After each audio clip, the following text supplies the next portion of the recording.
ಆಕಾಶವಾಣಿ ಮೈಸೂರು.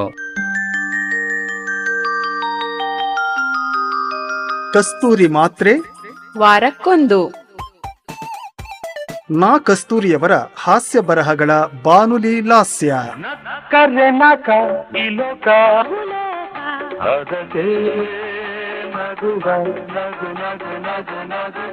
ಕಸ್ತೂರಿ ಮಾತ್ರೆ ನಗೆ ಜಾತ್ರೆ. ನಗು ನಗುತ್ತಾ ಹಗುರವಾಗು ಮನವೇ, ನಗು ನಗುತ್ತಾ ಹಗುರವಾಗು. ರಚನೆ BS ರಾಜಾರಾಮ್. ಒಮ್ಮೆ ನಕ್ಕು ನನ್ನ ನಗಿಸು, ಮೆನ್ನುತ್ತಿಹುದೆನ್ನ ಮನಸ್ಸು. ಪ್ರಸ್ತುತಿ ಉಮೇಶ್ SS.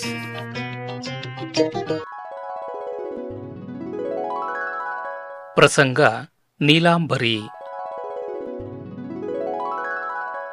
ಪ್ರಪಂಚದಲ್ಲಿ ಮನುಷ್ಯ ಪ್ರಾಣಿಗೆ ಮಕ್ಕಳಾಗೋದೇನು ಹೊಸದಲ್ಲ. ಇದನ್ನ ಪ್ರತಿಯೊಬ್ಬರೂ ಬಲ್ಲರು.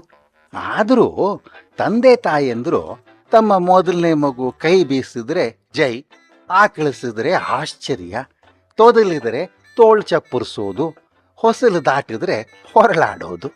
ಯಾರೂ ಮಾಡದ ಮಹಾ ಕಾರ್ಯವನ್ನ ತಮ್ಮ ಮಗು ಮಾಡಿದ ಹಾಗೆ ಪರಮಾನಂದ ಅವರಿಗೆ.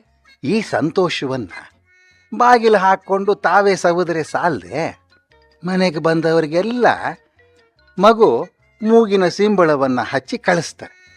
ಹುಡುಗನನ್ನ ಸರ್ಕಸ್ ಪ್ರಾಣಿಯಂತೆ ಸಿಂಗರಿಸಿ ಬಾಲಾಂಗುಚ್ಚಿ ಕಟ್ಟಿ ತಂದು ನಮ್ಮ ಮುಂದೆ ನಿಲ್ಲಿಸಿ ಅದಕ್ಕೆ ಕಾಸಿನಾಸೆ ತೋರಿಸಿ ಹಂಗಿಸಿ ಹೆದರಿಸಿ ಅದರ ಬಾಯಿಂದ ಬೀದಿಗೆ ತದಿಗೆ ಹೊರಡಿಸ್ತಾರೆ.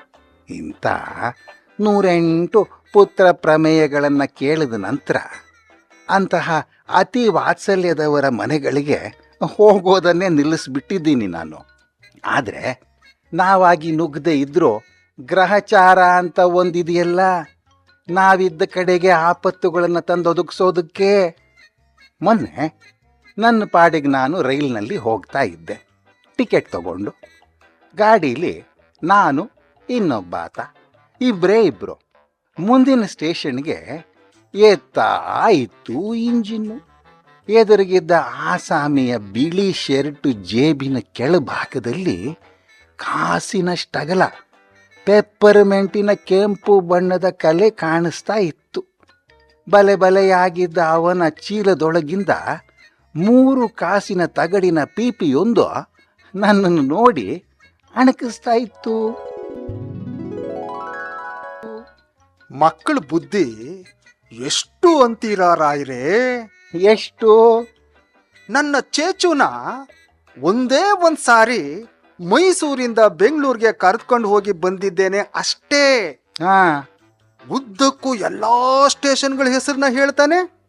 ಕೆಂಗೇರಿ ಬಿಡದಿ ಹತ್ರ ಮಾತ್ರ ಕೊಂಚ ತಡವರಿಸ್ತಾನೆ. ಅಷ್ಟೇ ಅಲ್ಲ, ಯದುರಾಯರಿಂದ ಹಿಡಿದು ಇಲ್ಲಿವರೆಗೂ ಯದುವಂಶನೆಲ್ಲ ಹೇಳ್ತಾನೆ. ಪ್ರಚಂಡ. ಕ್ಷಮಿಸಿ ಸರ್, ನಿಮ್ಮ ಹುಡುಗನಿಗೆ ಎಷ್ಟು ವಯಸ್ಸು? ಪಾಲ್ಗುಣಕ್ಕೆ 5 ತುಂಬ್ತು. ತುಂಬುತ್ತೆ? ತುಂಬೇ ಹೋಯ್ತೆ. ಚಿಂತೆ ಇಲ್ಲ.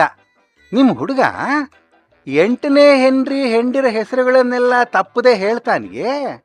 ಹಾಗೇನೆ ಆಕಾಶ ನೋಡ್ಕೊಂಡು ಮೇಘದೂತ ಹೇಳ್ತಾನಿಯೇ. ಇನ್ನು 5 ವರ್ಷ ಅಷ್ಟೇ ನಮ್ ಚೇಚುವಿಗೆ. ಇರಬಹುದು ಸ್ವಾಮಿ, 5 4.25 ಅಂತಲೇ ಇಟ್ಕೊಳ್ಳಿ. ಆದರೆ ಅದೇ ಎಳೆ ವಯಸ್ಸಿನಲ್ಲಿ ನಮ್ಮೂರು ಶಾನ್ಭೋಗರ ಮಗ ಅಪ್ಪನ ಖಾತೆ ಕಿರಿದಿ ಲೆಕ್ಕಗಳನ್ನೆಲ್ಲ ತಾನೇ ತಲೆ ಕೆಳಗಾಗಿ ಬರೆದು ಮುಗಿಸ್ತಾ ಇದ್ದ. ಅದು ಒಂದೇ ರಾತ್ರಿಲಿ ಪ್ರಚಂಡ ಪ್ರಸವ ಸ್ವಾಮಿ. ಅದು ಊಟಕ್ಕೆ ಕೂತಾಗ ತುತ್ತಿಗೆ ಒಂದು ಕವನ ಕಟ್ಟೋನು.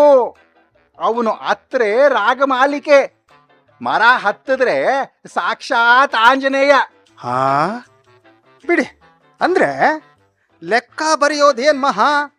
ಸ್ಲೇಟು ಬಳಪ ಕೊಟ್ರೆ ಮಕ್ಕಳು 3 ನಿಮಿಷದಲ್ಲಿ ಗೀಜ್ ಹಾಕ್ಬಿಡ್ತವೆ.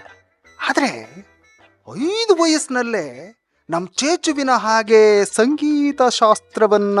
ಮೊನ್ನೆ ನಮ್ಮೂರಿಗೆ ಒಬ್ಬರು ಒಂದು ಮಗುವನ್ನ ತಂದಿದ್ರು, ಬಿದಿರು ತೊಟ್ಲಲ್ಲಿ. ಸಾಕ್ಷಾತ್ ಗಿಣಿಯ ಮಗು. ತಂದೆ ಹೇಳಿಕೊಟ್ಟಿದ್ದ ಹರಿಕತೆಗಳನ್ನ ತೊಟ್ಲಲ್ಲೇ ಮಲಕ್ಕೊಂಡು ಕಾಲಕ್ಷೇಪ ಮಾಡ್ತಾ ಇತ್ತು. ಅದರ ವಯಸ್ಸೆಷ್ಟೋ ಗೊತ್ತಿಲ್ಲ. ಸರಿ ಬಿಡಿ ಹಾಗಾದ್ರೆ. ಅರೆ ಬಿಡಕ್ಕಾಗೋಲ್ಲ ಸ್ವಾಮಿ, ನಿಮ್ಮ ಚೇಚುಗಿಂತ ಚಿಕ್ಕದಾಗೆ ಇರಬೇಕು ಆಗಿಣಿ. ಬೆಟ್ಟ ಚೀಪುತ್ಲೆ ಏಕಾದಶಿ ಮಹಾತ್ಮೆ ಕತೆ ಹೇಳ್ತಾ ಇತ್ತು. ಹರಿಕತೆ ಮಾಡಬಹುದು, ಏಕಾದಶಿನೂ ಮಾಡಬಹುದು. ಆದ್ರೆ ಸ್ಟೇಷನ್ ಹೆಸರುಗಳು, ಸಂಗೀತ, ಶಾಸ್ತ್ರ ನಮ್ ಚೇಚು ಹಾಗೆ. ನೋಡಿ ಸ್ವಾಮಿ, ನೀಲಾಂಬರಿ ರಾಗ ಅಂತ ಕೇಳಿಲ್ವೇ ನೀವು? ಅದನ್ನ ಮೊದಲು ಹಾಡಿದವರು ಒಂದು ಸಣ್ಣ ಹೆಣ್ಣು ಕೂಸು. ಅದಕ್ಕಿನ್ನೂ ಆಗ 8 ತಿಂಗಳು ಅಷ್ಟೇ. ನೀಲಿ ಲಂಗ ತೊಡಸಿದ್ರಂತೆ ಆವತ್ತು. ಅದಕ್ಕೆ ನೀಲಾಂಬರಿ ರಾಗ ಅಂತ ಹೆಸರು ಬಂದಿದ್ದು. ನೀಲಿ ಲಂಗ ನೀಲಾಂಬರಿ ರಾಗ ಹಾಳಾಗೋಯ್ತು, ಹಾಳಾಗೋಯ್ತು, ಕಾಲ ಹಾಳಾಗೋಯ್ತು.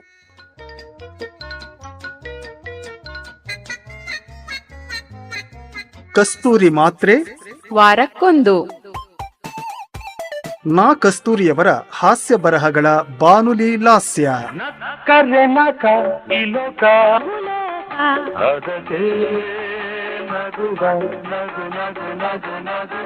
ಕಸ್ತೂರಿ ಮಾತ್ರೆ ನಗೆ ಜಾತ್ರೆ.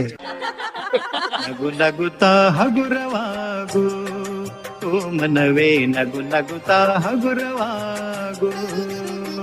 ಬಾನುಲಿ ಅಳವಡಿಕೆ BS ರಾಜಾರಾಮ್. ಒಮ್ಮೆ ನಕ್ಕು ನನ್ನ ನಗಿಸು. ಪಾಲ್ಗೊಂಡಿದ್ದವರು ಡಾಕ್ಟರ್ ಮೈಸೂರು ಉಮೇಶ್. ಮೆನ್ನುತ್ತಿಹುದೆನ್ನ ಮನಸ್ಸು. ಪ್ರಸ್ತುತಿ ಉಮೇಶ್ SS. ಈ ಕಾರ್ಯಕ್ರಮ ಆಕಾಶವಾಣಿ ಮೈಸೂರು ಕೇಂದ್ರದಿಂದ ಮೂಡಿಬಂತು.